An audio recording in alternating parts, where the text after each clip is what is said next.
Suami pulang dari kantor macet nyampe rumah lewat isya yang ke masjid sholat di rumah. Begitu sholat yang turun lutut duluan. Istri melihat begitu selesai tanpa muqaddimah. Istri langsung berkata, papa sholatnya tidak sesuai sunnah.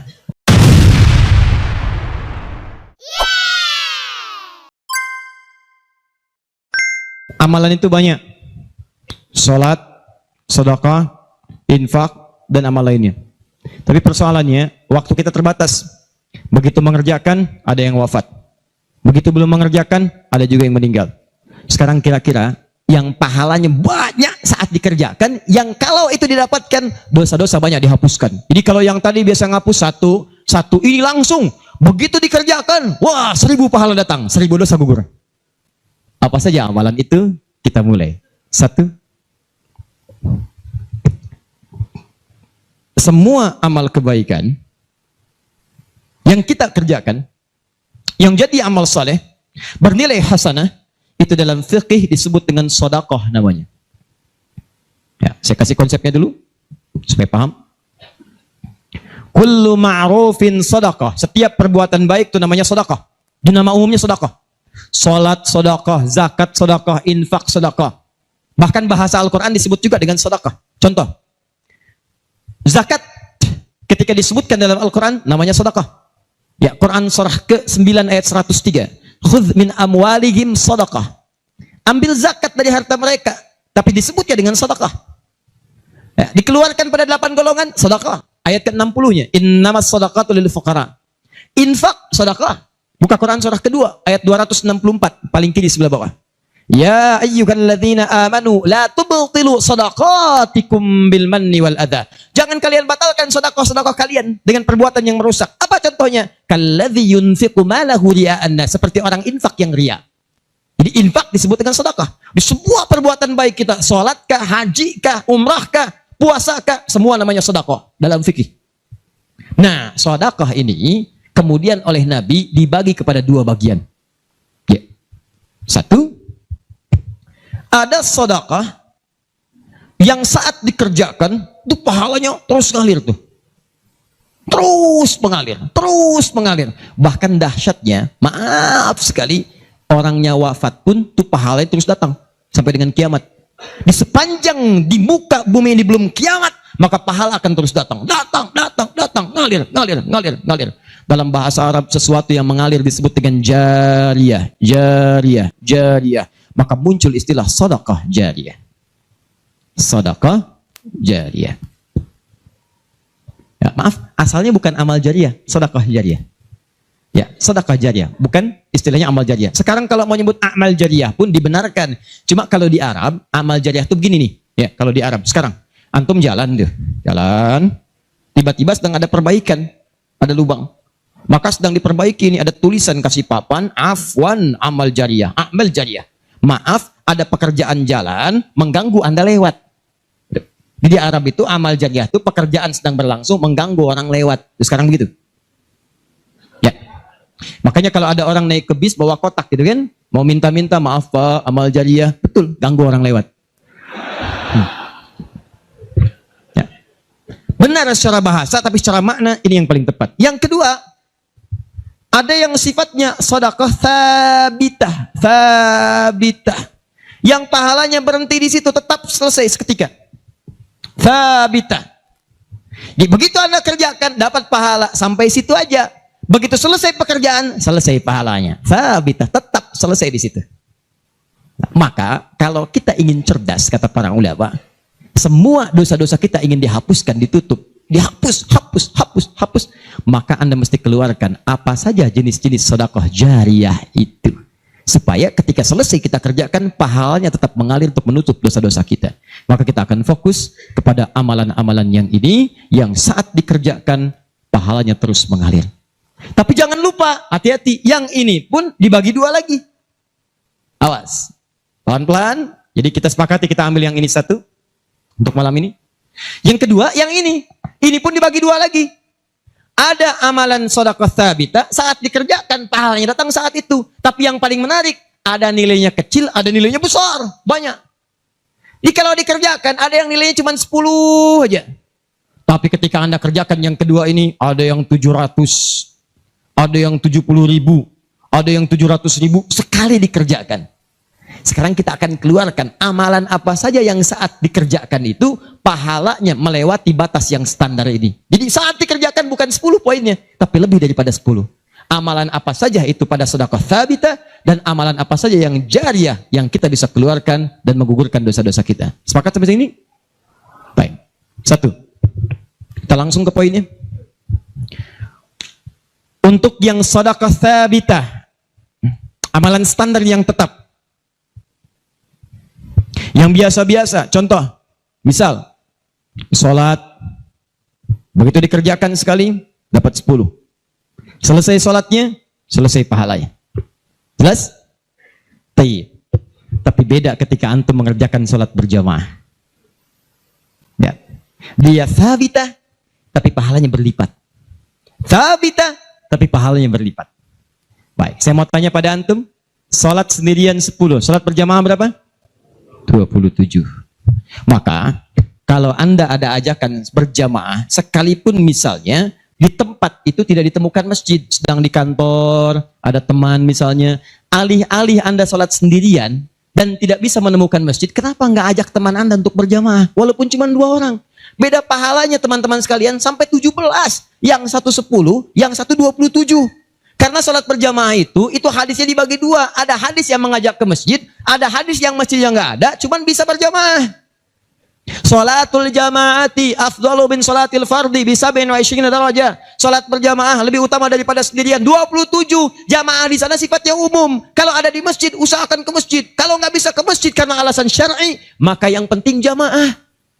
Saya suka bingung nih. Ini kan di rumah kamar banyak, tempat luas. Kenapa kok bisa di rumah ada 5 orang? Ini ada istri, ada suami, anaknya 2, asisten rumah tangga 1.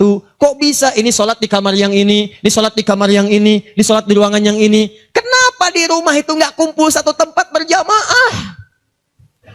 Pahalanya 27. Satu kedua, 500 tahun. 2 ketiga, 500 tahun. Jadi kalau antum sedang lupa-lupa tuh, ingat-ingat dosa. Daripada milih sendirian cuma 10, berapa dosanya pada saat itu? Boleh jadi pahala sholat antum 10, tapi dosanya pada hari itu 20. Tuh. Bagaimana cara nutupnya? Maka biasakan naikkan. Jamaah. 1, sholat berjamaah. Karena itu panggilan-panggilan sholat dalam Al-Quran seringkali menggunakan bentuk jamaah. Silahkan cek. Panggilan sholat pertama Al-Baqarah ayat ketiga. Alladzina yu'minuna bil ghaib wa yuqimunas. Yuqimun, tunaikan dengan orang banyak. Bentuk jamak. Mereka tunaikan dengan orang banyak. Kerjakan dengan banyak orang. Makanya kalau bisa berjamaah, kenapa mesti sendirian? Jelas di sini? Kalau antum ke masjid, itu lebih banyak lagi.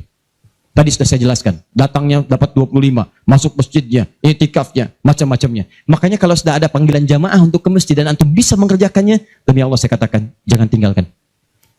Jangan tinggalkan. 1. 2. Saya sebutkan yang banyak saja supaya agak cepat. 2. Membaca dan menghafalkan Al-Quran. Membaca dan menghafalkan Al-Quran. Amalan kelihatannya sederhana, tapi pahalanya begitu berlimpah. InsyaAllah. Tahan sebentar. Tadi kalau sholat sendirian, berapa pahalanya? 10 sholat. Baca Quran, bukan sekali baca, 1 hurufnya 10. 1 huruf. Dalilnya At-Tirmidzi, nomor hadis 2910. Perhatikan kalimatnya. Man qara'a harfan min kitabillahi falahu asyru hasanat. Siapa yang bisa membaca 1 huruf saja dari kitabullah, dia mendapatkan padanannya 10 kebaikan. Nanti saya tuliskan rumusnya nih. Lihat baik-baik, ini enggak sembarangan dia, ini enggak sembarangan. Siapa yang baca 1 huruf saja dari Al-Quran, dia akan mendapatkan 10 kebaikan setiap hurufnya. Walam aqul alif lam mim harfun. Saya tidak katakan tulisan alif lam mim itu 1 huruf, bukan. Alif lam mim dibaca 1 huruf, bukan. Walakin alifun harfun, lamun harfun, mimun harfun. Tapi setiap alifnya 10, lam 10, mim 10, walikuli harfin asyru hasanat. Dan setiap antum bacakan 1 hurufnya 10 kebaikan, 10 pahala. Jadi kalau saya bacakan alif lam mim, dapat berapa? Belum tentu. Belum tentu. Lihat sini, saya tunjukkan cara bacanya. Sebagian kita mengira itu kecil, tapi menurut Allah itu luar biasa. Perhatikan baik-baik. Lihat sini. Tahan. 1, 2, 3. Baca. Alif lam mim. Baca lagi, Pak. Bagus. Ada lagi yang bisa dengan tajwidnya yang lebih bagus? Siapa lagi? Boleh, silakan angkat tangan.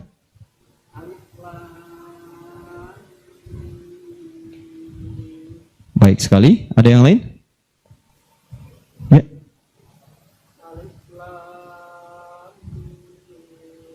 Bagus. Dikit lagi. Ada yang lain? Satu lagi. Masya Allah.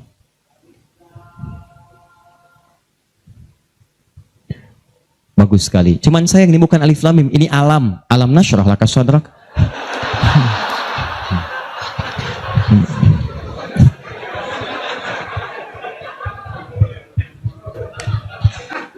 Saya mau katakan, kalau Quran ini seperti tuduhan orientalis dan orang-orang menuduh Quran buatan Nabi Muhammad, padahal dulu tidak ada harakatnya, maka semua kalimat ini yang tertulis begitu akan dibaca sama. Tapi Masya Allah, yang satu alif lam mim, yang satu dibaca alam. Alam nashrah laka sadrak. Alam tara kaifa fa'ala rabbuka bi ashabil fil. Tapi tiga-tiganya memiliki kesamaan dalam bentuk tulisan. Perhatikan baik-baik. 1, 2, 3. Kata Nabi, lihat. Jangan katakan alif lam mim satu huruf, tapi alifnya satu, lamnya satu, mimnya satu. Walikuli harfin asru hasanat. Setiap hurufnya 10 kebaikan. Jadi kalau saya bacakan alif lam mim, ada berapa huruf? Kalau hitungan kita biasa, maka kita akan lihat 1, 2, 3. Tapi kalau antum belajar ilmu arud itu diantaranya ilmu salah satu ya, untuk bisa menuliskan apa yang diucapkan, bukan apa yang tertuliskan lewat simbol. Dan itulah teman-teman sekalian menjadi ukuran banyaknya pahala yang kita dapatkan. Tahan. Di ilmu bahasa Arab ada 4 cabang ilmu. 1 nahwu, 2 saraf, 3 balaghah, 4 arud. Ini yang utama. Arud dibagi ke 16 cabang lagi. Namanya bahar. Ada bahar tawil, ada rajaz, ada madid, ya, dan seterusnya. Tawilun lahu dunal bukhuri fadailu, fa'ilun mafa'ilun, fa'ilun mafa'ilun. Rajaz, mustaf'ilun, mustaf'ilun, mustaf'ilun, mustaf'ilun, mustaf'ilun, mustaf'ilun. Alfiyah itu Ibnu Malik, rumusnya rajaz. Kalamuna lafzun mufidun kastaqim wasmun wa fi'lun thumma harfunil kalim wahiduhu kalimatun wal qawlu am wa kalimatun biha kalamun qad yu'am bil jardi wat tanwini wan nida wa al mustadin lismi tamyizun hasal bita fa'alti atat wa ya if'alli wa nunik balanna fi'lun yanjalli. Itu rumusnya rajaz. Tapi jangan antum heran, banyak orang mendalami kaidah ini untuk membuat puisi Arab, lupa kalau ilmu ini bisa digunakan untuk membaca hadis-hadis Nabi. Dalam ilmu arud, jangan antum menghitung apa yang tertulis, tapi hitung bagaimana itu dibaca lewat bunyi yang terdengar. Perhatikan baik-baik. Ini tadi huruf apa? Alif. Maka cara menulisnya begini. Alif. Kata Nabi, alif. Nih. Berapa huruf? Setiap hurufnya 10. Jadi dari sini saja ada 1, 2, 3. Dapat berapa? Belum tentu. Karena ini hamzah. Oh. Ha, mim, zal, ta. 1, 2, 3, 4. Jadi dari sini aja ada berapa? Belum tentu kan ini ha tuh, haun 3. Anda yang suka menghitung maka akan mendapatkan pahala sesuai hitungan. Anda yang berniat ikhlas karena Allah, maka Anda akan mendapatkan lebih daripada apa yang Anda hitung. Rumus ini ditemukan di Quran surah kedua ayat 261, paling kiri sebelah atas.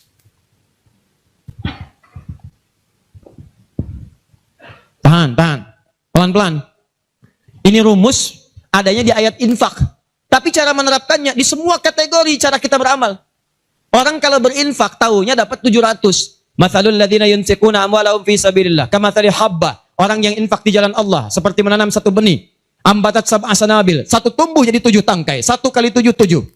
Fi kulli sumbulatin mi'atu habba. Setiap tangkainya ada 700, ada 100 benih. Ada 100 buah lagi. 7 kali 100, 700. Ayatnya suka dipotong sampai sini. Kalau Anda infak sekian, kalikan 700. Lupa, ayatnya belum selesai. Wallahu yudha'ifu liman yasha. Dan Allah akan melipat gandakan amalan tanpa batas bagi siapa yang tidak pernah berhitung.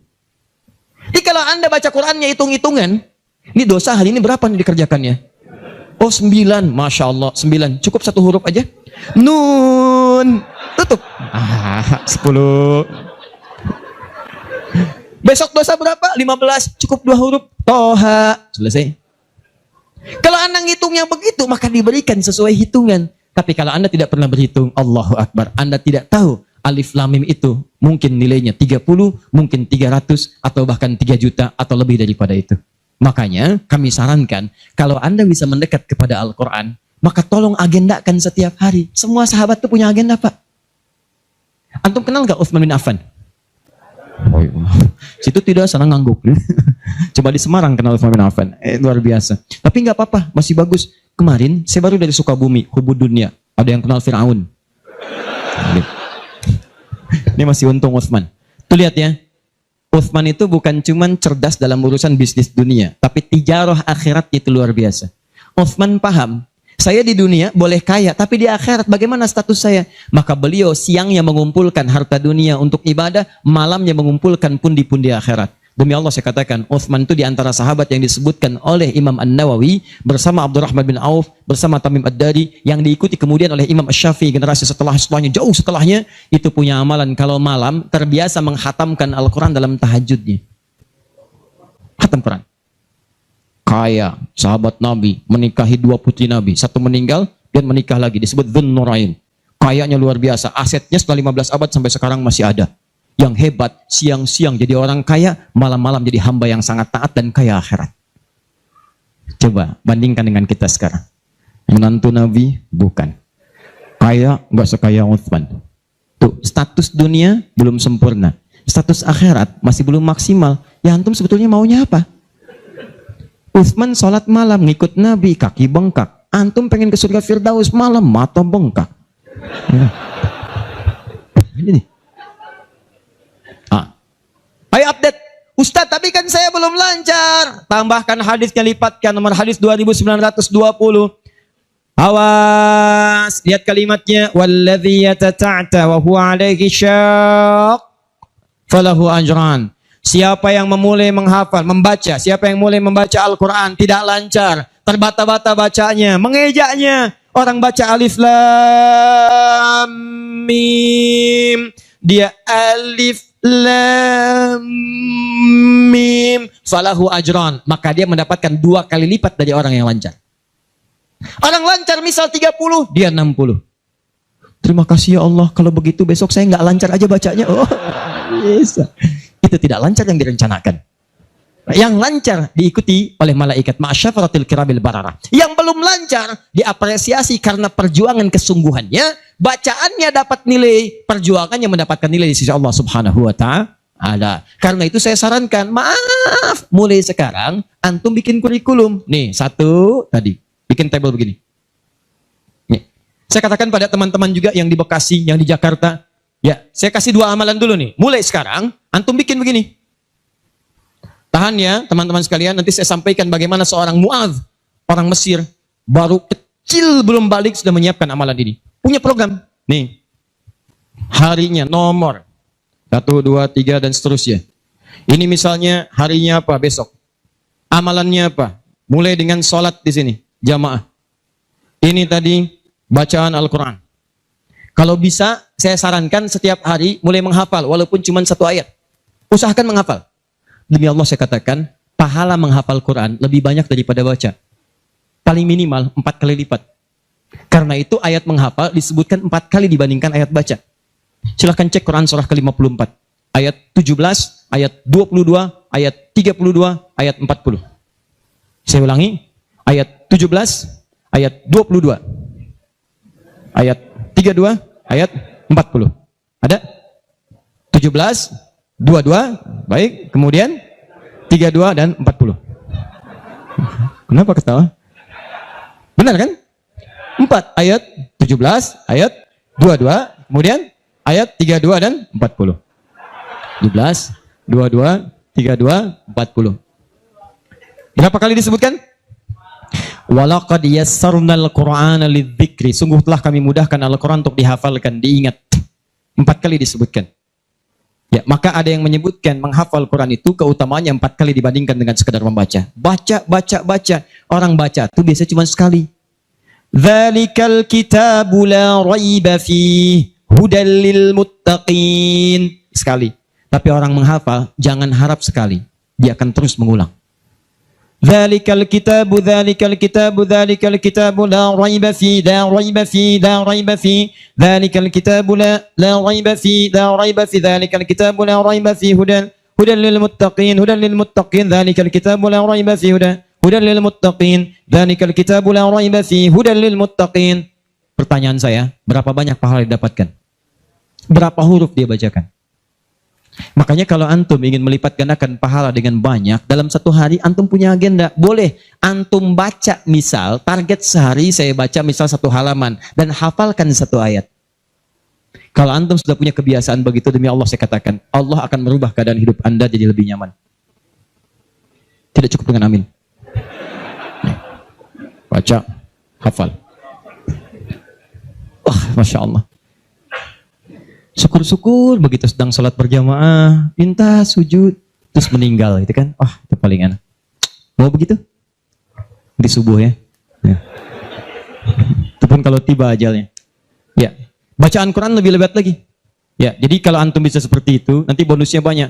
Di alam kubur, jasadnya akan utuh. Dan di akhirat diberikan mahkota.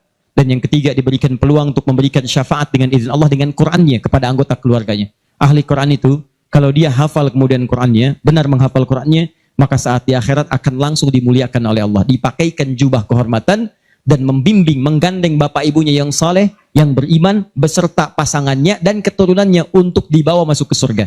Itu ada di Quran surah ke-35 ayat ke-33, ditafsirkan dengan Quran surah ke-13 ayat 23 sampai 24 dengan awal kalimat yang sama. Jannatu 'adnin yadkhulunaha. Ada para penghafal Quran masuk surga Aden di Quran surah 35 ayat ke-33. Jadi masuknya dari surga Aden menuju tingkat surga yang paling tinggi. Tertingginya apa? Banyak. Nanti ada dengan para nabi. Ada orang yang sesurga dengan para nabi di Quran surah ke-4 ayat ke-69. Ya. Wa may yuti'illaha wa rasul fa ulaika ma'al ladzina an'ama Allahu 'alaihim minan nabiyyin. Ada orang-orang yang masuk surga, orang taat kepada Allah dan Rasul, taat sekali. Saat di surganya semua dengan nabi, sesurga bersama semua nabi. Jadi ada beberapa nabi, ada semua nabi. Kalau beberapa nabi namanya anbiya. Makanya di surah Al-Anbiya, surah ke-21 dikisahkan beberapa nabi. Tapi kalau semua nabi itu nabiyin namanya. Dari Nabi Muhammad SAW sampai Nabi Adam, ada semua. Insyaallah. Muhammad SAW bin Abdullah, bin Abdul Muttalib, bin Hashim, bin Abdul Manaf, bin Qusay, bin Murrah, bin Kilab, bin Ka'ab, bin Ghalib, bin Fihir, bin Malik, bin Nadar, bin Kinana, bin Khuzaimah, bin Mudrika, bin Ilyas, bin Nizar, bin Mudar, bin Ma'ad, bin Adnan, bin Adi, bin Adri, bin Muqawwam, bin Nahur, bin Tari, bin Ya'rub, bin Yasub, bin Nabit, bin Ismail alaihissalam, bin Ibrahim alaihissalam, bin Azara, bin Nahur, bin Abir, bin Kinan, bin Al-Fahsyad, bin Sam, bin Nuh alaihissalam, bin Mikhlail, Matusyara, bin Kinan, bin Anwas, bin Fith, bin Adam alaihissalam. Kumpul semua. Jauh Nabi Ibrahim ke kanannya dari Sayyidah Sarah, muncul kemudian Ishak, dari Ishak Yakub, dari Yakub turun Yusuf terus sampai dengan ke Musa, ke Daud, ke Sulaiman dan seterusnya, muncul sampai ke Nabi Isa. Nabi Isa bapaknya Imran menikah dengan Hannah, samping kirinya kemudian ada Zakaria. Terus itu semua nabi antum bisa lihat. Masya Allah. Akhi, antum di mana? Surga A. Dengan siapa? Depan saya, Masya Allah, ganteng-ganteng Nabi Yusuf. Dulu teman kita lihat sinetron ganteng-ganteng serigala. Wih, ini Nabi. Oh, kita lihat Nabi Yusuf. Oh. Belakang saya Nabi Ibrahim. Depan kiri saya Nabi yang punya tongkat jadi ular. Nabi Musa alaihissalam. Kanan saya Nabi yang sangat saya rindukan, Nabi Muhammad SAW. Penghafal Quran, dia akan masuk, diberikan mahkota. Tafsirnya di At-Tirmidzi nomor hadis 2915. Begitu dia kemudian akan naik, maka Qurannya berkata, Allahumma halli, ya Allah, tolong hiasi dulu tubuhnya. Bedakan dengan yang bukan ahli Quran. Bedakan. Yuhallawna fiha min asawir. Demikian ayat Qurannya. Maka kemudian dia dihiasi dulu. Ada gelang-gelang emas, ada macam-macam. Semua tubuhnya indah. Maka Allah firmankan. Apa kata Allah? Begitu dikatakan, Allahumma halli. Maka kata Allah, pakaikan mahkota kehormatan. Begitu dipakaikan, ya Allah, berikan pula pada fasilitatornya, kedua orang tuanya, sepanjang mereka beriman, maka dipakaikan di atasnya mahkota yang lebih terang daripada sinar masuk mentari yang ke rumah.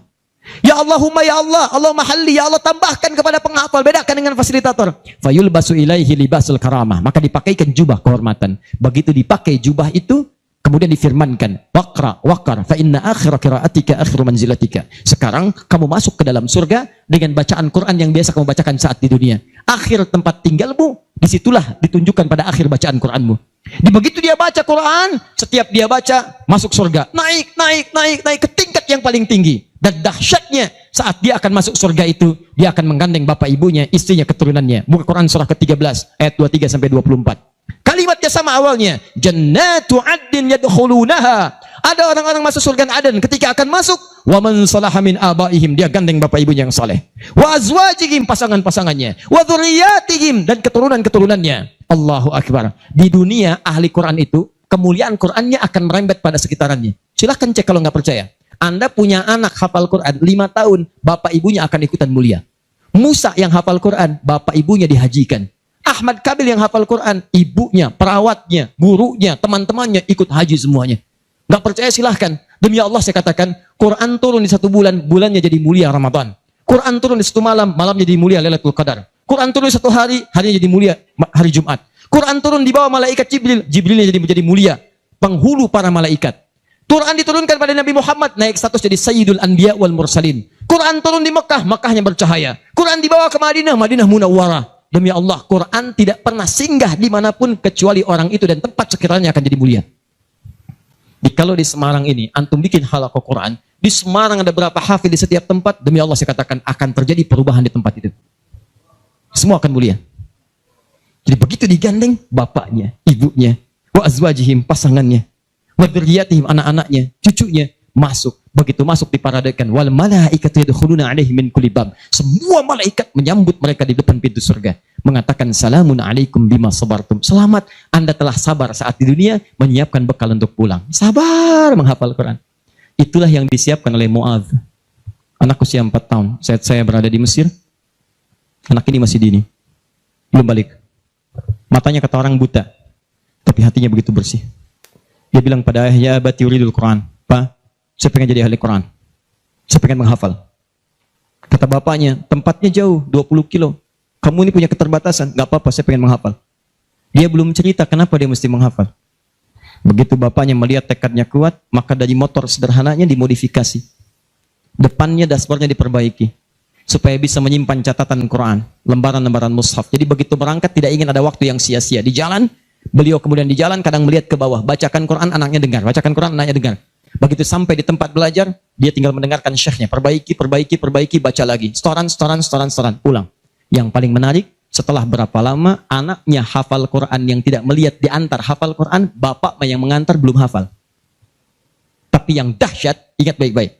Berlaku hadis Nabi di sini. Siapa yang memfasilitasi pada kebaikan, maka dia mendapat pahala yang sama dengan yang mengerjakan tanpa dikurangi sedikit pun. Itulah hikmahnya dalam ilmu hadis. Kenapa setiap anak ketika meriwayatkan hadis, nama anaknya dihilangkan, nama bapaknya disebutkan. Antum pernah dengar Ibnu Abbas? Nama aslinya Abdullah. Kenapa Abdullahnya dicoret? Disebutkan Abbas bapaknya. Ibnu itu anak laki-laki, Abbas bapaknya, anaknya Abbas. Ibnu Umar, nama aslinya Abdullah. Abdullahnya dicoret, disebutkan bapaknya Umar. Kenapa disebutkan nama orang tua, nama anaknya dihilangkan? Para pakar hadis itu luar biasa untuk menunjukkan bahwa amalan anak ini hasil didikan orang tuanya. Yang begitu diamalkan hadis ini, bukan cuma anaknya, bapaknya pun dapat bagiannya. Abbas itu pengusaha, Abbas itu pedagang, sibuk luar biasa, masih sempat mampir ke majelis Nabi. Cuman nggak selamanya bisa di situ karena ada kesibukan berbisnis. Maka beliau menginvestasikan anak bungsunya, namanya Abdullah kecil, untuk belajar di majelis Nabi. Boleh saya nggak ikutan, tapi anak saya mesti ikut untuk menyampaikan ke keluarga. Maka disimpan di situ. Anaknya masih muda, kecil, dengar, kadang merangkak, kadang main dan seterusnya. Tapi tahukah Anda, begitu Nabi wafat, anak itu usia 13 tahun. Nabi wafat sudah hafal 2000 hadis. Yang mesti Anda tahu, setiap beliau meriwayatkan hadis, dibuang kalimat Abdullahnya, disebutkan Abbasnya. Karena peran ayahnya yang mendidik dengan baik, maka setiap hadis ini disebutkan Abbas ya dapat, Abdullah kecil dapat. Semuanya dapat. Demikian dengan Quran. Bapaknya mengantar belum hafal, anaknya hafal. Begitu sudah hafal, di sini saya mau sebutkan. Perhatikan baik-baik. Datang reporter Kuwait. Dengar kisahnya. Begitu ditanya, kenapa Anda mau menghafal Quran? Perhatikan jawabannya. Nih, yang mau saya katakan. Saya menghafal Quran untuk mencari bekal bagi saya pulang. Saat saya menghadap kepada Allah sendirian, tangan saya bergetar, kaki saya bergetar. Saya tidak akan ditemani lagi oleh ayah yang mengantarkan saya dalam hafalan. Ibu saya tidak akan menemani, saudara saya tidak akan menemani. Saya akan sendirian bersama Allah. Ini anak masih kecil, mata nggak bisa lihat, belum balik, sudah punya pikiran demikian. Kalimatnya apa selanjutnya? Kata beliau, saya akan katakan di hadapan Allah dengan perasaan gemetar. Ya Rabb, jika memang bekal saya belum cukup untuk mendapatkan ridhamu sampai saat ini, maksudnya surga, maka mohon ya Allah, kurangi siksaan saya di neraka dengan Quran yang telah saya hafalkan ini. Ya Rabb, jika bekal saya belum cukup sampai saat ini untuk mendapatkan ridhamu, saya telah berhafal Quran ya Allah. Saya telah berusaha menghafal Quran untuk saya bawa sampai dengan saat ini. Kalaupun itu belum cukup mendapatkan ridhamu untuk masuk surga, tolong ya Allah, walaupun saya ke neraka, kurangi siksaan saya di neraka dengan Quran yang telah saya hafalkan. Anak buta, mata belum bisa melihat, keadaan demikian, belum balik, dia sudah mencari bekal untuk pulang. Duhai Anda yang katanya pengen ke surga, surganya Firdaus, pengen bersama Nabi, demi Allah saya katakan, dari 24 jam Allah berikan pada Anda, berapa yang sudah Anda siapkan mencari bekal akhirat? Ayo kumpulin dunia. Ayo silakan. Silakan, gak ada yang larang. Cuma satu saat Anda akan lihat siapa yang tertawa, siapa yang tertunduk lesu membawa catatan amalnya. Itu saya sarankan bagi Anda, ayo besok bikin. Nih, sholat mau di mana? Baca Quran mau berapa ayat? Hafalan mau berapa ayat? Mesti beda. Antum lahir belum hafal Quran wajar. Masa pulang pun gak ada yang dibawa? Ayo bawalah walaupun cuma satu ayat. Ya, saya satu surat Ustaz, An-Nas, tambah. Ya, jelas? Kalau sudah jelas, amalan ketiga, saya cepat. Tenang ya, katanya pengen sampai subuh. 3, saya cepat. Setelah ini saya ke ujungnya. Kita sebentar lagi berakhir. Ketiga, infak. Infak. Masih ingat teman-teman? Kalau yang standar tadi, berapa pahalanya? 10. Infak paling minimal 700. Infak paling minimal 700. Allahu Akbar. Dalilnya Quran surah kedua ayat 261. Paling kiri sebelah atas. Tadi saya bacakan. Mathalul ladzina yunfiquna amwalahum fi sabilillah kamathali habbatin ambatat sab'a sanabil fi kulli sumbulatin mi'atu habba wallahu yudha'ifu liman yasha' wallahu wasi'un 'alim. Perumpamaan orang infak di jalan Allah. Infak itu, ini yang perlu saya luruskan, tidak harus menggunakan uang. Infak itu pemberian bersifat materi. Makanan itu infak. Pakaian itu infak. Buah-buahan itu infak. Silahkan berbagi, walaupun nggak ada uang, bisa kita gunakan dengan yang lain. Cek, kalau antum main ke Eropa, ada rezeki main misalnya, main ke Auckland, ke New Zealand. Ya, di situ ada donation itu bukan cuma dengan uang, food, kadang mereka kasih dengan makanan. Ada yang nyimpen ciki, kotaknya di situ. Di kotak infak itu, kotak dalamnya ada ciki, ada beras, dan macam-macam. Sampingnya ada yang uang. Cuman mesti dilihat dulu bagaimana bentuk kotaknya. Ya, kalau kotaknya belahan kecil, itu pasti uang. Bukan beras. Oh ini beras nih, dibuka dulu karungnya, digunikan. Tidak bukan. Silakan bebas. Ya, dan itu nilainya tinggi. Kadang-kadang antum lupa di majelis ilmu ada snacknya, walaupun cuma kurma dapat 2, bagi 1 dengan teman. Air misalnya tidak harus semua oleh antum. Bagi, begitu antum bagi langsung dituliskan 700 kali lipat paling minimal. Demi Allah saya katakan paling minimal 700 kali lipat. Makanya zaman Nabi itu ada satu keluarga yang berlomba tuh mendekatkan diri pada infak walaupun dirinya kekurangan. Agak aneh tuh cara berpikirnya. Ya, jadi kalau dibandingkan manusia sekarang nggak dapat tuh, nggak dapat. Saya mau tanya begini, antum di rumah persediaan, antum punya anak 2, antum dengan istri, 1 suami, 1 istri, 2 anak. Di rumah ada persediaan makanan untuk 2 anak antum saja. Antum aja nggak makan malam itu, cuma ada anak 2. Untuk mereka kalau nggak makan mereka bisa nahan lapar semalaman. Tiba-tiba antum ditawarkan oleh seseorang, ada tamu nih, mau nggak dijamu di rumah? Bisa nggak? Pertanyaan saya, kalau ada orang yang datang seperti itu ke tempat antum, Mas, ini ada tamu, saya nggak bisa jamu. Bisa nggak antum jamu? Di rumah antum cuman ada makanan untuk anak-anak, antum pun nggak bisa makan. Pertanyaan saya, dijamu nggak teman itu? Kenapa diam? Duhai ahli surga, kenapa diam? Lihat cara berpikirnya. Kalau cara berpikir kita hanya ke makanan saja, maka kita katakan, Ustadz, anak saya aja dapatnya makanan seperti itu, kami pun nggak makan. Bagaimana bisa diberikan pada tamu? Tapi cara berpikir Talhah dan keluarganya agak beda. Begitu Nabi katakan ada tamu, kita datang langsung angkat tangan. Duluan ngangkat, padahal yang lain banyak yang punya banyak makanan. Tapi cara berpikirnya, kapan lagi saya dapat 700 lebih? Kapan lagi saya dapat diangkat langsung tangannya? Ya Rasulullah saya. Sebelum yang lain angkat tangannya. Maka diantar kemudian ke rumahnya. Sampai di rumah, istrinya dikatakan, duhai sayang, ada titipan Rasulullah. Bahasanya bukan ada tamu, ada titipan Rasulullah. Allahu Akbar. Ada titipan Rasulullah. Maka istrinya langsung membaca, saya paham. Saya bertugas menidurkan anak-anak dulu, tidurkan. Yang suaminya menyiapkan makanan. Begitu sudah jadi kata suaminya kepada tamu tadi, Anda silahkan makan di sini, saya temani dulu istri saya. Gak enak rasanya, meninggalkan sendirian. Begitu temannya makan, dia berpura-pura makan di bilik yang lain. Membunyikan bunyi-bunyi seakan-akan makan. Begitu sudah kenyang, tanpa mukaddimah yang lain langsung pamit. Terima kasih sudah menjamu saya, semoga Allah berikan pahala. Pamit malam itu juga. Begitu selesai pamit, subuh-subuhnya datang menghadap pada Rasulullah pagi-pagi. Apa yang terjadi? Turun ayat Quran surah 59 ayat 9 sampai 10 itu.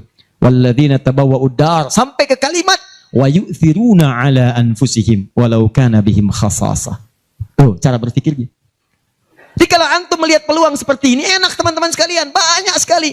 Tidak harus uang, pakaian, makanan macam-macam. Jadi kalau antum beli buah tuh, antum beli 5, di rumah ada 3 orang, berarti antum mesti sadar Allah titipkan yang 2 lagi untuk peluang infak antum. Bukan untuk antum habiskan semua. Kok bisa orangnya cuma 3, beli mangga 5? Siapa yang menggerakkan antum untuk beli 5 mangga? Orang cuma 3, berarti yang 2 lagi, itu Allah gerakkan untuk mendapatkan pahala. Ada peluang di situ.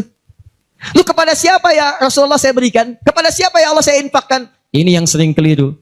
Kata Allah langsung turun. Fi sabilillah, yang utama itu 5 dulu. 5. Kalau Anda temukan 5 ini, dia peluang infaknya sangat tinggi untuk diberikan. Siapa mereka ini? Ada di Quran surah kedua ayat 215, paling kanan sebelah bawah. Yas'alunaka madza yunfikun. Mereka bertanya pada Muhammad sallallahu alaihi wasallam, ya, awas, apa yang harus kami infakkan? Pada siapa? Maka turun jawaban, qul ma anfaqtum min khair. Katakan kalau mau infak mesti yang paling bagus. Ini kaidah pertama. Awas, ada peringatan di Al-Baqarah ayat 267. Wala tayammamul khabitha minhu tunfiqun walastum biakhidhihi illa an tughmidu fi. Jangan kamu infakkan pada orang lain yang kamu tidak suka, melihatnya aja kamu nggak suka, dikasih orang. Antum punya uang 50.000 1, wah masih keras, bagus luar biasa, masuk dompet enak dilihat. Yang kedua, wah sudah lecek, dekil of the kumel, wah dilihat nggak enak, baunya nggak nyaman. Tiba-tiba ada orang lewat, Pak, sedekah Pak. Pertanyaan saya, maaf, mana yang antum berikan? Yang lecek atau yang bagus? Tuh. Ingat, kalau urusan zakat mal, berikan yang bagus. Zakat mal, pilih. Paham? 5 orang ini siapa? 1, lil walidain, orang tua. Ini orang tua ini nggak pernah minta, jarang sekali. Cuman kita yang mesti paham. Kan sama, antum pun suka ngasih isyarat. Mama. Oh, mau makan. Makan. Mama. Boneka. Antum setelah dewasa mesti paham. Kadang-kadang orang tua tuh nggak minta. Nggak pengen nyusahin anaknya. Padahal orang tua udah susah. Melahirkan susah, mengandung juga susah, merawat susah, menyusui susah. Sudah dewasa pun antum masih susahin juga. Kapan antum berbaktinya? Kadang-kadang cuma nanya, nelpon apa kabar. Padahal di rumahnya itu Masya Allah lagi kurang beras. Beras kurang, rezeki belum dibayar. Kirimkan, sebelum diminta kirimkan. Itu begitu antum kirimkan, demi Allah saya katakan. Di hadis Al-Bukhari, di kitab Al-Adabul Mufrad, bukan cuma mendapatkan lipatan pahala kalikan 700 lebih, tapi ridha Allah turun ke tempat antum pada saat itu. Kalau sudah turun, semua doa yang antum mintakan minimal akan dijawab pada saat itu. Itu rahasianya. Kalau dengan urusan orang tua itu udah nggak usah mikir. Begitu mengatakan, nah gini-gini, tenang aja mah. Walaupun nggak ada, katakan, insya Allah mah selesai. Insya Allah, berusaha antum. Begitu antum dapatkan seperti orang tua mengusahakan untuk antum dulu, maka pahala dilipat gandakan, ridho turun seketika. Kejar. Wal aqrabin, kerabat terdekat. Kerabat dibagi 2. Ada yang tempatnya jauh tapi hubungannya dekat. Punya saudara sekandung tinggalnya di Palembang, antum di Semarang. Ayo kirimkan. Anak bibi nggak bisa nih pendidikannya, bantu. Antum ada, bantu. Nilainya tinggi. Jangan dikira ringan. Nih bagian kedua nanti kalau saya terangkan banyak nih. Tenang aja, kita masih sampai subuh. Nah.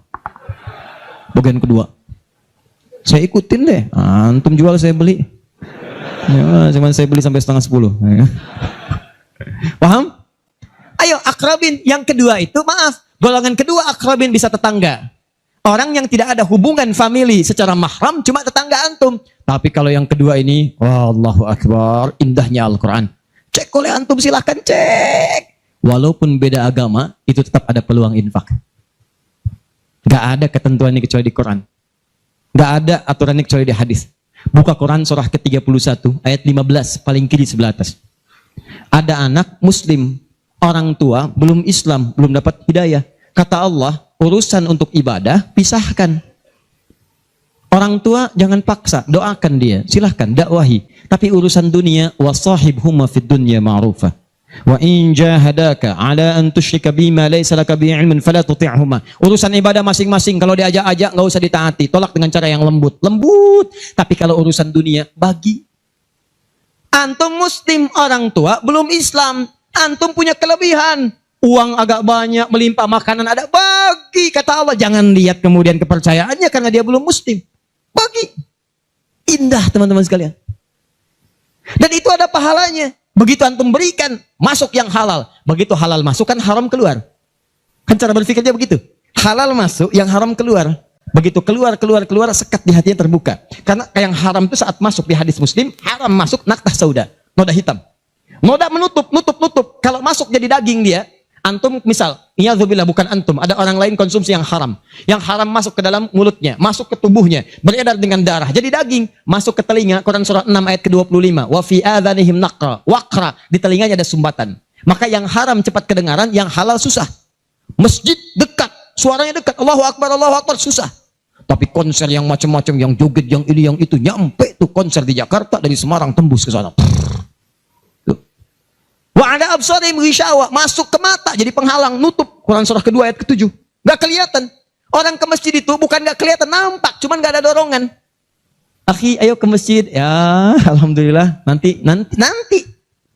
Padahal yang besar lewat, kecil lewat. Yang paling aneh itu begini. Kok bisa antum lewat depan masjid padahal bisa lewat jalan lain? Kenapa Allah antarkan sampai lewat depan masjid? Jadi kalau sudah Allah antarkan ke tempat-tempat yang baik, belum ingat Allah juga, antum mesti diantarkan kemana lagi?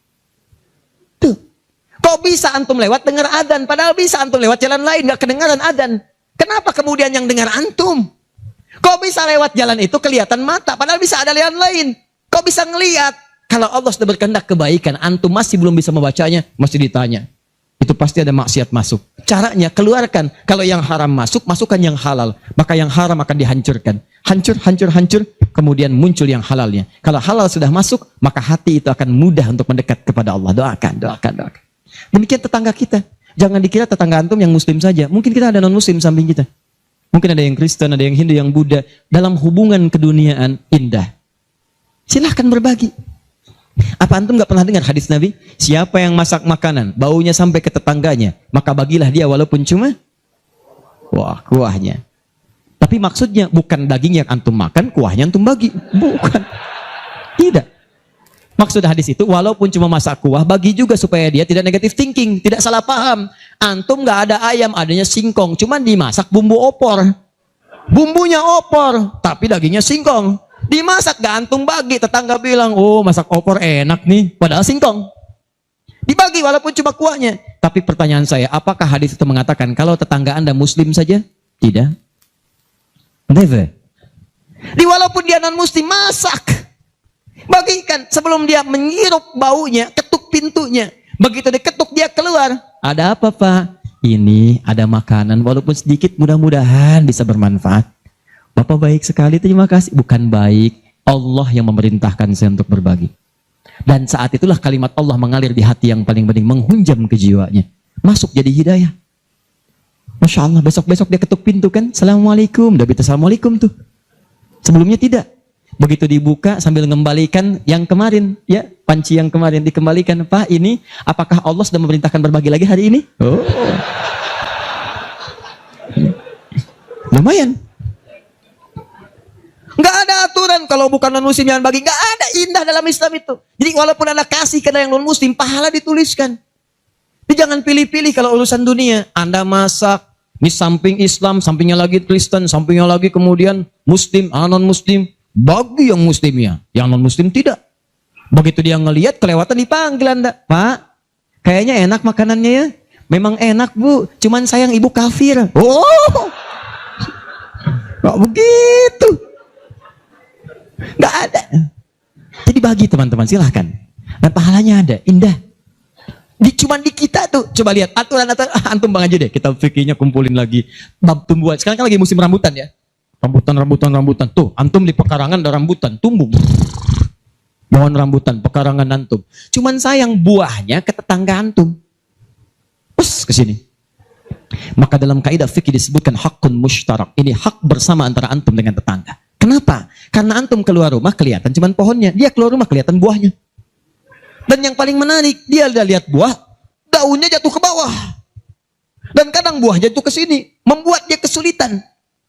Awas, jangan sampai dia cuma ketiban sampahnya saja, antum kedapatan buahnya.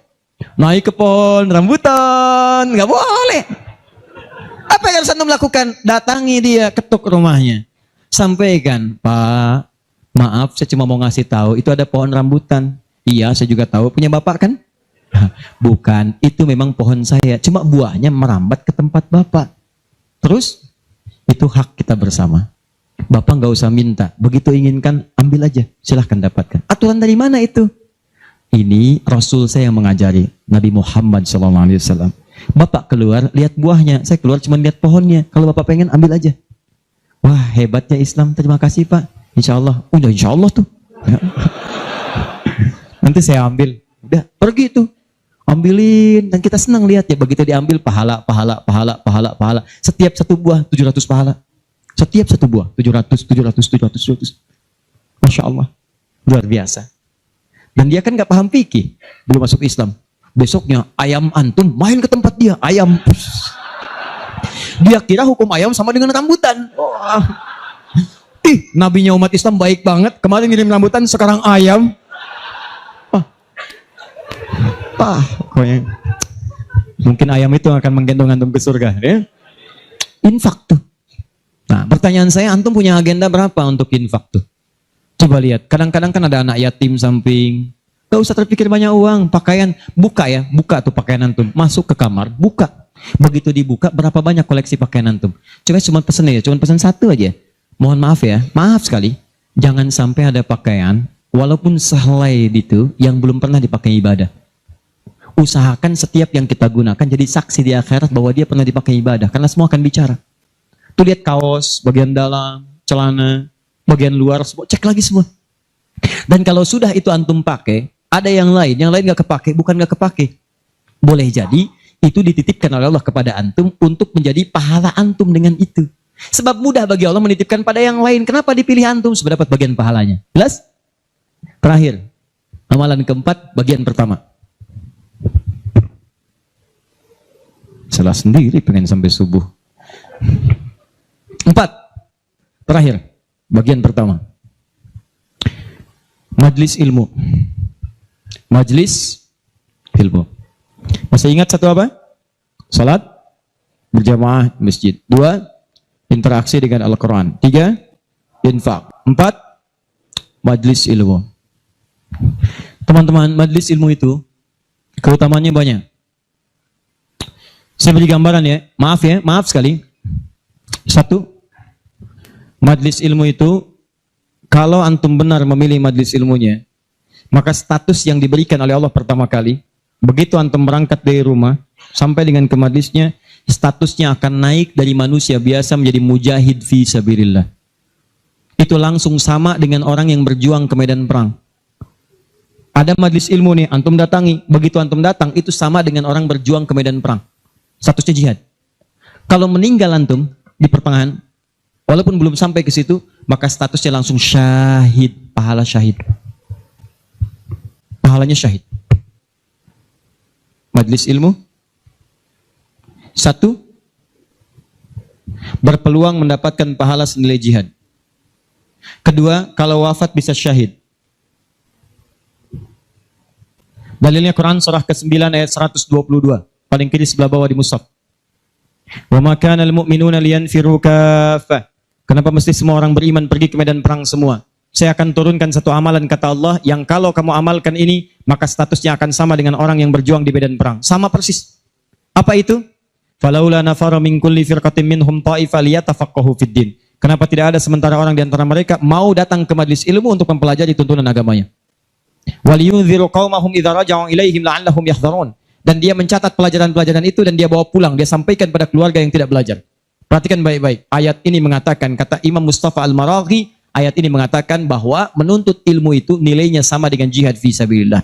Artinya kalau wafat penuntut ilmu maka status syahid. Kalau syahid maka dosa berpeluang digugurkan, amalan naik. Itu seketika pahala bisa datang dan surga. Pernah dengar seorang yang pernah membunuh 100 orang? Begitu dia mau tobat, di mana dia diarahkan? Kata ulama pada saat itu, pergi kamu ke majlis sana. Ke majlis ilmu. Disuruh ke majlis ilmu. Begitu dia berangkat di pertengahan jalannya, berangkat, meninggal di tengah jalan. Meninggal.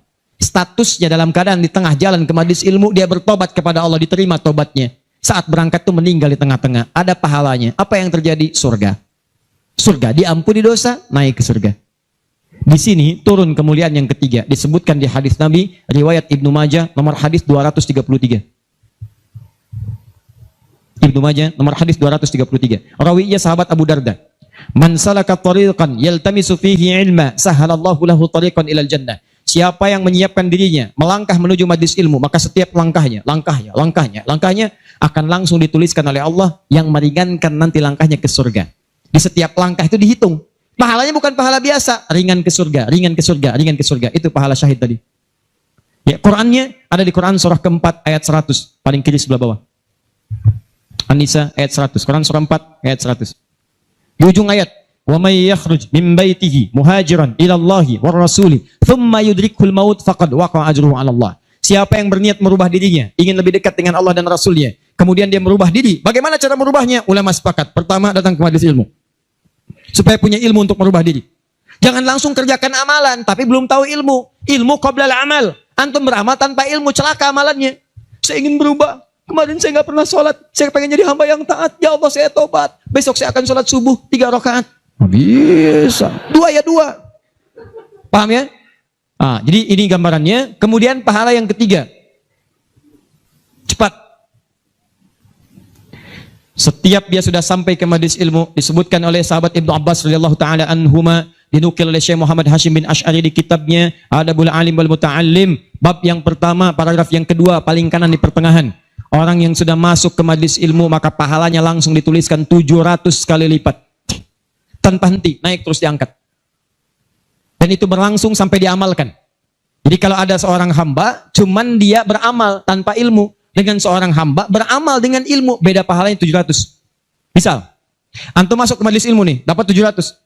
Diajarkan tentang sholat, bab sholat, diajarkan. Kalau anda mengangkat tangan setelah menghadap kiblat, hadisnya, misal disebutkan di hadis riwayat Abu Dawud, nomor hadis 857. Di Al-Bukhari disebutkan, anda saya angkat tanganmu, misal sejajar dengan bahu. Ucapkan Allahu Akbar. Saat diucapkan rasakan, buang urusan semua dunia ke belakang. Buang, jangan bawa dunia. Hanya Allah yang paling akbar. Begitu antum tahu dalilnya seperti itu, caranya bagaimana, itu langsung dituliskan. Baru takbir sudah mendapatkan 700 kali lipat. Tapi kalau antum cuma sholat saja, abid, sholat, gak paham bacaan, gak paham gerakan, dituliskan cuma 10. 700 kali lipat. Ma baina darajataini khamsumi'ati sanatin. Di antara satu kedua 500, dua ketiga 500, tiga keempat 500 tahun. Majlis ilmu. 4. Di hadis yang tadi, di Ibnu Majah nomor hadis 233 dari sahabat Abu Darda, orang yang menuntut ilmu itu teman-teman sekalian langsung, ya, wa innal malaikata la tadau ajnihataha ridwan li talibil ilmi, mendapatkan ridha malaikat, mendapatkan ridha malaikat. Jadi antum jangan dikira biasa nih, dari setiap berangkat sampai ke sini itu malaikat menaungi antum, membentangkan sayapnya. Cuma memang dibuat oleh Allah gaib, nggak kelihatan. Sebab kalau kelihatan nggak akan jadi datang ke sini antum. Baru keluar rumah malaikat tuh begini. Siapa? Malaikat maut. Paham ya? Baik. Nah, dari semuanya ini puncaknya teman-teman sekalian, puncaknya derajat antum akan diangkat oleh Allah. Diangkat. 2. 1 karena ilmunya, kedua karena imannya. Dalilnya Quran surah ke-58 ayat 11. Yarfa'illahu alladhina amanu minkum walladhina utul ilma darajat. Jadi saran saya dengar ini ada 46 majlis ta'lim berkumpul di sini. Ini anugerah. Tidak mudah mendapatkan itu. Tidak mudah. Di saran saya, setiap ada majlis ilmu, ayo datangi. Bagi waktu, masa dalam sepekan gak ada untuk akhirat. Dunia aja kejar dunia. Kenapa gak nyari akhirat? Gak banyak kok. Sabtu, kalau gak Sabtu, Ahad susun nih taklim siapa? Ustadz Pulan, Syekh Pulan, Habib Pulan. Cari di mana tempatnya. Tapi ukurannya 3 kata Al-Quran. Cuma 3 ini. Kalau nggak ada yang 3, maka 5 kemuliaan ini tidak akan didapatkan. Apa yang 3 itu? 1, sifatnya majlis ilmu itu majlis yang memahamkan antum dalam urusan agama. Bukan menjauhkan anda dalam urusan agama. Dalilnya Quran surah ke-9 tadi ayat 122. Liyatafaqahu fiddin, membuat mereka paham tentang agama. Jadi kalau ada majlis yang hanya membuat tertawa, tidak ada isinya, bahkan menjauhkan antum dari Allah, ngolok-ngolok ayat Al-Quran, ngolok-ngolok hadis dan sebagainya, maka yang seperti itu bukan majlis yang dimaksudkan lewat ayat tadi. Jelas? Ya. 2. Syaratnya kata Allah, kalau antum ingin masuk majlis, statusnya di syahid, maka antum mesti berniat dengan benar saat masuk ke majlis ilmu untuk memahami itu dengan mencatatnya dan memahaminya. Jadi begitu antum paham, catat, bawa catatan itu untuk kembali sampaikan kepada orang-orang yang tidak belajar. Itu sekarang lebih mudah, share di media sosial. Antum sekarang dapat 1 hadis, share. Begitu di-share ada daripada share yang tidak jelas. Bikin status. Semarang mendung aja bikin status. Hari ini Semarang mendung. Emang kenapa? Apa dengan status antum akan berubah jadi cerah? Tidak ada. Sudah. Bikin yang bagus. Hadis kirimkan. Hadis Nabi SAW. Keutamaan bagi seorang pekerja. Keluarkan. Begitu antum share ke teman-teman antum pengusaha, mereka semangat semua. Semangat. Antum jangan lupa begitu diinjakan kaki bekerja karena Allah, setiap tapak itu pahala. Kirimkan ayatnya. Kawan-kawan, Quran surah ke-4 ayat 34, berita gembira untuk kita. Niatkan yuk karena Allah. Begitu di-share, mereka lihat 10 orang meniatkan karena Allah. Antum dapat bagian pahalanya tanpa dikurangi sedikit. Kirim. Jelas?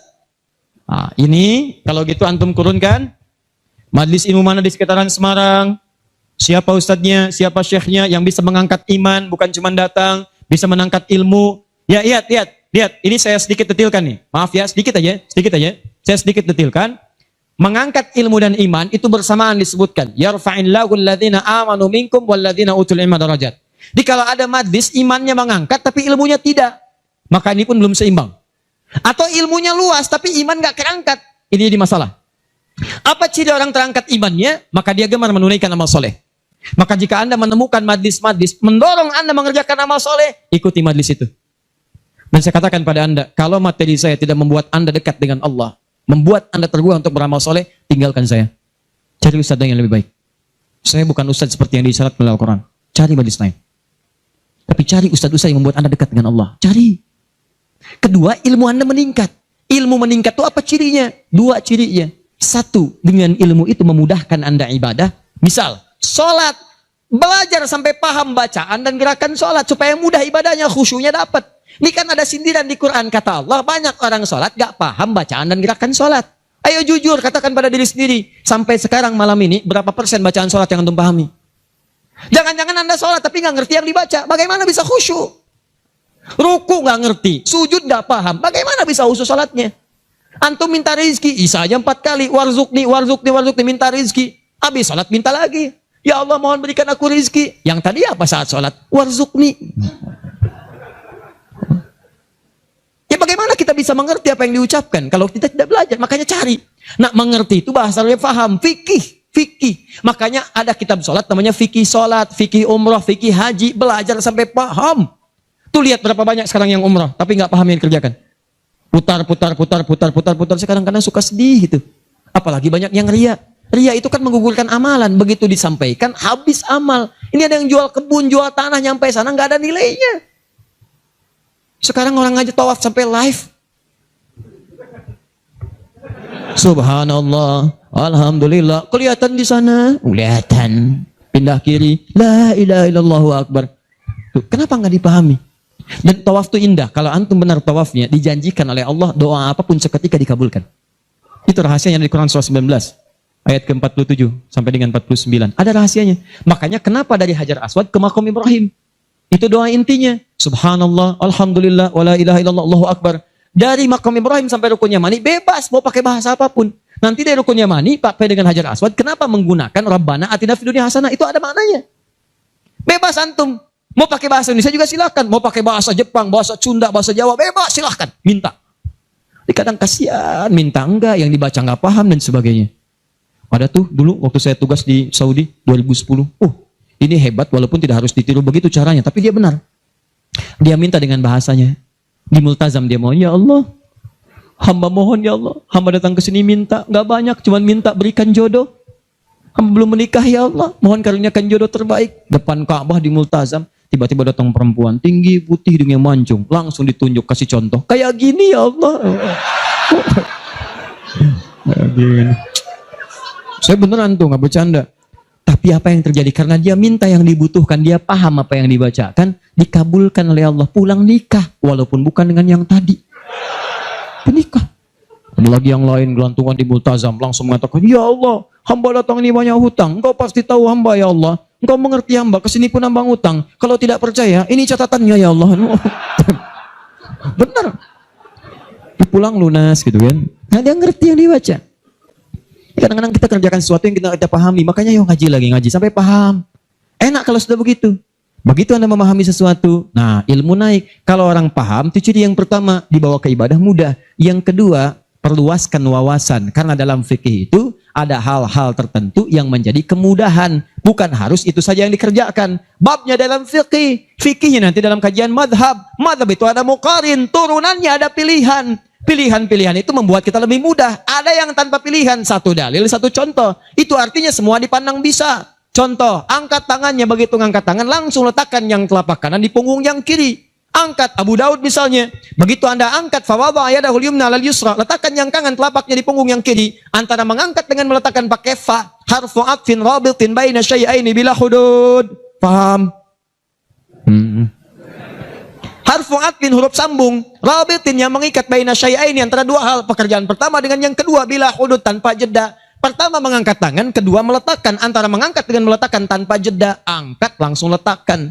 Letakkan yang telapak kanan di punggung yang kiri, letakkan, selesai. Ini satu dalil, satu contoh. Nah kalau sudah satu dalil, satu contoh, kita nggak usah kreatif. Misal, tapi saya tidak bermaksud menyalahkan ya. Kalau ada, silahkan dapatkan dalilnya, sampaikan dan saya pelajari. Angkat misalnya, letakkan langsung. Ah, nggak enak Ustaz. Masa kiri duluan? Kanan kan bagus. Kiri kan kurang bagus. Kenapa nggak kanan dulu baru kemudian masuk kiri? Jadi angkat Allah, masuk kanan, kiri, baru begini. Kadang-kadang kaki naik dikit.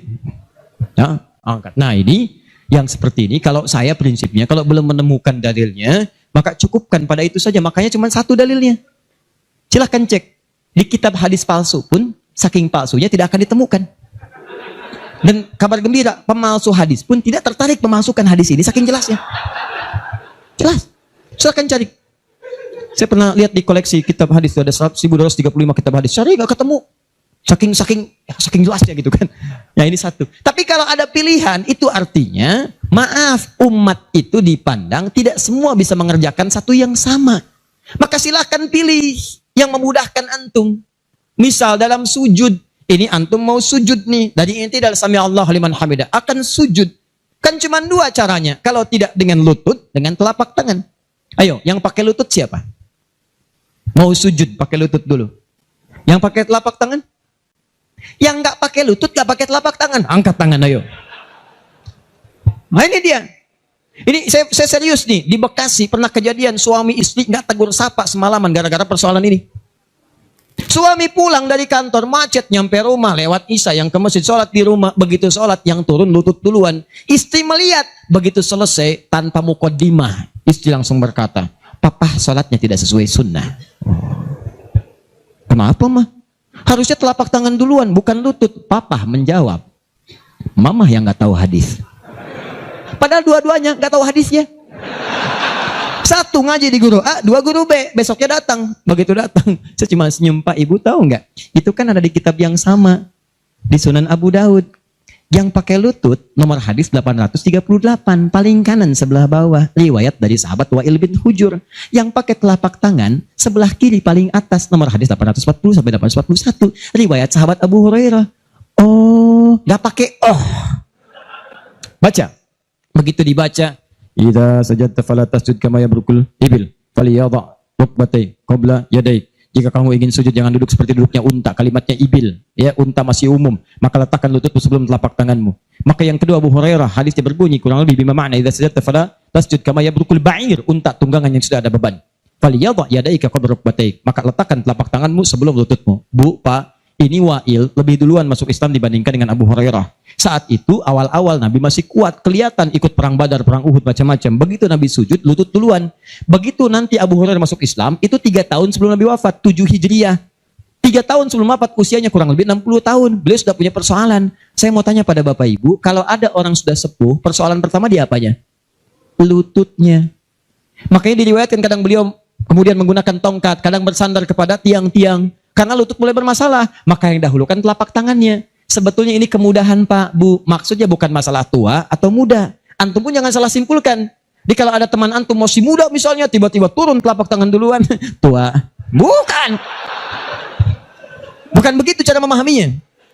Ya, bukan. Maksudnya apa? Ini kemudahan. Karena yang punya masalah di lutut bukan cuma orang tua. Antum atlet, ada masalah. Antum jalan, lutut keseleo. Gak bisa. Gunakan telapak tangan. Antum pengen dengan lutut, gunakan boleh. Telapak tangan sah, lutut boleh. Yang salah itu yang kepala duluan.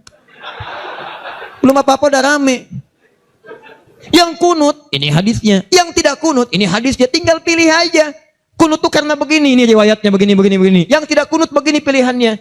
Yang milih kunut siapa? Oh, Imam Syafi'i, Imam Malik. Yang tidak milih kunut siapa? Imam Abu Hanifah. Yang tengah-tengah ngambil lazilah siapa? Imam Ahmad bin Hanbal. Antum tinggal ngikuti aja. Pilih mau yang mana. Yang salah yang tidak sholat subuh. Itu.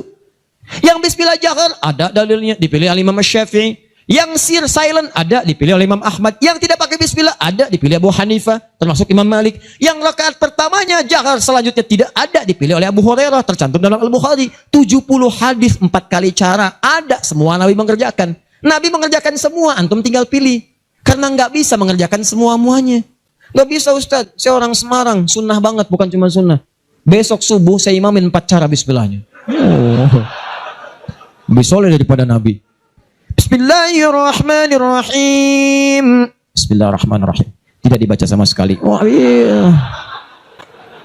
Itulah yang disebut dengan pilihan. Ma dhahaba ilaihi. Ma sesuatu dhahaba ilaihi yang condong untuk dipilih karena memudahkan. Disingkat jadi madhab.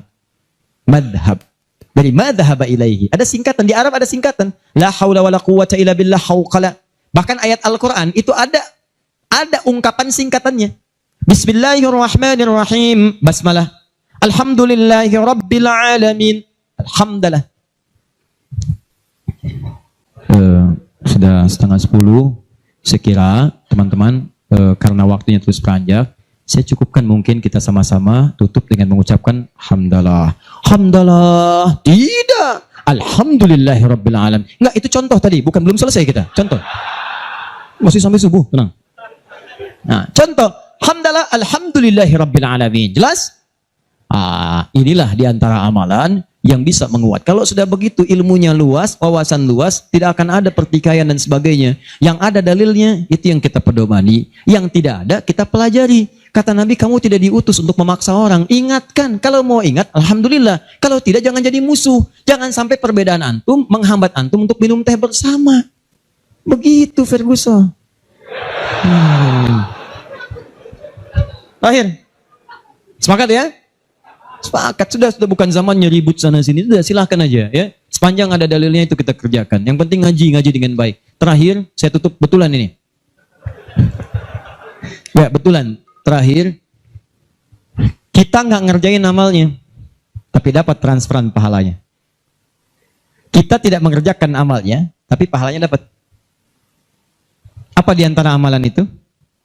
Nah, ini yang kedua yang mau saya sampaikan. Ada 3 peluang amalan. Saya sampaikan dengan cepat. 1, share pengetahuan. Sharing, bagi. Itu yang diisyaratkan Quran surah ke-9 ayat 122. Dengan Quran surah ke-58 ayat ke-11. Luaskan. Ya ayyuhalladzina amanu idza qila lakum tafassahu fil masajid. Ya fil majalis fafsahu yafsahillahu lakum. Hai orang-orang beriman, jika dikatakan padamu luaskan majlis, luaskan. Maksud di situ luaskan ada 2. 1, luaskan tempat. Jadi kalau ada orang berdesak-desakan, antum masih ada space, jangan ditutup-tutup, buka, luaskan. Yang kedua maksudnya luaskan itu diperluas infonya. Sampaikan. Mungkin antum nggak bisa datang, tapi ketika antum sampaikan infonya, Allah dari informasi antum ada 10 orang datang. Antum dapat pahala dari 10 orang itu tanpa dikurangi sedikit pun. Bagaimana Ustadz kalau kita nge-share aja tapi nggak usah datang? Semua nge-share gitu kan? Di kosongnya. Tidak, itu prinsip pertama. Luaskan kebaikan. Dua,